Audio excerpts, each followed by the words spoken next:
The Final Project by Bailey Salvador. Fedora Couture. That would be my company, and we sell high-end fashion items, clothes, handbags, shoes, and accessories. Our business objective goal is to hit the ground running. We make all of our high-end items here in the U.S., so we have a whole manufacturing plant on U.S. soil. Our plan is to succeed by employing all American workers. I realize that this is a difficult task to, create our merchandise on U.S. soil and hire American workers, but it's something that us here at Fedora Couture strongly believe in. So, due to that fact, we are a medium-sized company that is going to create over 500 jobs in the first year within the United States, and hopefully 5,000 by year 5. We have really high hopes to grow very large and very quickly while still remaining in the U.S. A total rewards philosophy translates an organization's vision, strategy, and values into a framework that guides the design and decision-making of a base salary, short and long-term incentives, recognition, and benefits. Our total rewards philosophy will retain key talent by showing them what they would lose if they walked away. Our company is made to be loyal and respect our employees deeply and make sure we stand as a family. No one is a number, and every name will be known. By this, I guess what I am trying to explain is that whether our company stays at 500 people, 20 people, 5,000 people, whatever it may be, I want everyone to feel like they are known. I want no one to feel like they are a number. I want everyone to stand as a family, as friends. I want the company to have that kind of homegrown, small company kind of aspects and vibes to it, even if we make it to, a 5,000, employee company in only 5 years. I want it to remain feeling very family-like, even if it's, we're in New York City and it's very corporate and we have offices all over. I will always, attain to make that family aspect a number one priority. Our total rewards philosophy is we aim to pay above market averages, but realistically, because we are an American-made fashion line with our manufacturing plant here in the United States, we must be conservative and pay at market wages or slightly below. That being said, really important positions, CEOs, executives, accountants, managers, stuff like that. Obviously, I'm going to try and pay above or definitely at, lower level positions like receptionists, machinists, maybe sales. We'll start them a little lower based off their commission. Like, those are the people that might have to take, the at market wages or the slightly below in order for our company to succeed, because we do want to make sure that we have the absolute best talent. But that being said, we don't want to run ourselves out of business within the first year because, we're paying more than we're obviously bringing in. This slide's just a continuation.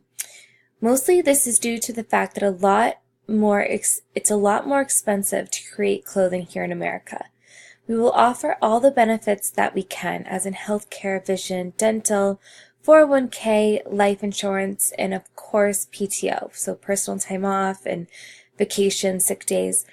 We also will offer some fringe benefits like 2 weeks paid maternity leave, good prices using Prudential, which is an insurance company for short-term disability and long-term disability. We will even strive to offer tuition reimbursement and student loan repayment for our seasoned employees. Flexible hours and the option to work from home is another benefit that I would expect would draw in our talent and keep them.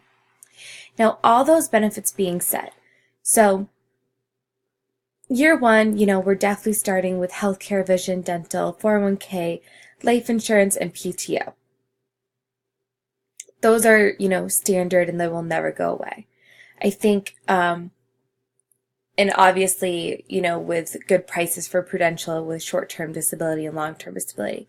I think for, employees who have been here a year or a little more seasoned employees, that's where we'll start offering, 2 weeks paid maternity leave, which, isn't much, but here in the US, it's a lot. Because as of right now, most companies offer 0 weeks paid maternity leave. You just go straight to short-term disability.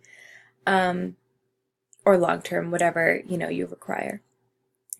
And then, for our seasoned employees, definitely a year, 2 years, we would offer tuition reimbursement. And then for our even further seasoned employees, we'd offer student loan repayment. As we grow, maybe even by year 2 or 3, say if we're doing really well, I would like all those benefits to be able to start at year 1 with kind of like a 6-month retainer. So if the employee is here for 6 months, then they're eligible for, the 2-week paid maternity leave and the tuition reimbursement, student loan repayment. And then the flexible hours and the option to work from home is another benefit that I would expect would draw in our talent and keep them. Flexible hours would probably be, geared more towards executives and maybe, moms who have just left and they're coming back. And the option to work from home is I would want that for everyone, obviously not 5 days a week. I think, we'd start out with maybe 1 day a week after they've been here, 6 to 8 months and they fully understand their position. I find working from home to be extremely helpful, especially in, roles like accounting and HR and, even some managerial roles, insurance agencies. I just think it's really helpful for people to kind of regather themselves at home where there's no distractions and there's no, nobody knocking on your door. You can really get a lot of your work done. So I believe our company paying every employee at market rate, but then offering all these amazing benefits, we would be a very well-known company who would succeed at great lengths with a strong reputation. Salary ranges. So keeping in mind our $60 million budget, when calculating each salary, I took into consideration the 2019 FICA taxes, unemployment insurance, and workers' comp for owners. FICA, which is Federal Insurance, which is the Federal Insurance Contributions Act, is a federal law that requires employees to withhold 3 taxes from their employees' wages. 3 taxes from their employees' wages. 6.2% of Social Security tax, 1.45% of Medicare tax, and 0.9% for anyone who earns more than $200,000. So some amounts were different per position. For federal, it is 6%, but for state taxes, it can vary from 2.7 to 3.4. I factored in the averages when calculating each salary. I decided to list them as hourly comp versus salary because I feel that there is much more flexibility when paid hourly. Obviously, you can transfer the $33.65 hourly into a $70,000 salary. I feel the rates I have listed are high and they are great salaries. I feel at my company I will pay a higher rate to keep employees motivated and to make sure I can retain the absolute best talent, which in the end would save me money over the years due to the fact I will not be spending money on new training costs. Now this obviously is once we're, settled in a year or 2. Otherwise, of course we're going to have to pay first year a few employees, at market rate or below. So our salary ranges. The 5 positions that we've been going off all year. So a machinist would get paid $20, $15 hourly, salesman $15 to $20 hourly plus uncapped commission, receptionist, administrative assistants $16 to $18 hourly, accountant $33 hourly, and HR generalist $33.65 hourly. The salary range for an executive CEO in fashion merchandising ranges anywhere from $266,540 to $437,76, with the average base salary of $334,252. That salary would also include a compensation package including the simple stuff like health and dental. Most have 5 weeks PTOs and stock options, flexible schedules, work from home options. Some even include private jets when traveling is very often. Student loan reimbursement, great contacts, company-wide vacation trip, 50% of salary bonuses. The perks can sometimes outweigh even the salary, and of course they would have a great 401k and life insurance set up. These types of executives are going to expect a certain level of work-life balance because they have put their whole lives into their work, and they have worked millions of hours for very cheap as well when they were younger. Now that they are getting to this position in their lives, they are very excited to be at this stage in their lives, and they are very excited to offer expertise in the field, and they are ready to be close to retirement. Of course, they will still want to work, but they feel like they should have a certain luxury now that they have put all these times and years in, especially in the fashion industry. Benefits package. My company will absolutely offer benefits, and we will comply with the Affordable Care Act. My company will contribute a good amount, 83%, towards health insurance premiums. The benefits that the company will offer will be medical, dental, and vision. We will have 3 health plans through Blue Cross Blue Shield and 2 dental and 1 vision. My employees will be paid semi-monthly, so I factor that into the cost of the insurance. I would love to be able to offer fringe benefits first year, but I think at such an early startup with the company, it would be extremely dumb to offer lots of fringe benefits at first. Benefits package. Medical. We're going to have the 3, so HMO Blue, PPO 1750, and PPO 3000. Each plan will have a single or family plan attached to it for options to choose. HMO Blue is your standard plan for someone who tends to be at the doctor's a lot. It's where the employee pays a higher amount per paycheck of $93.88 for health insurance, but they never have to worry about a high out-of-pocket expense, as every copay is only $15.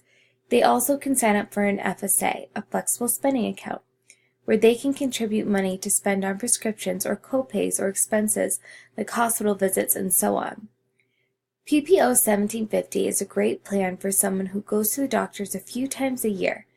The employee will pay a lower amount of $81.25 per paycheck, but they would have to pay out-of-pocket expenses up to $1750 until they hit the $1750.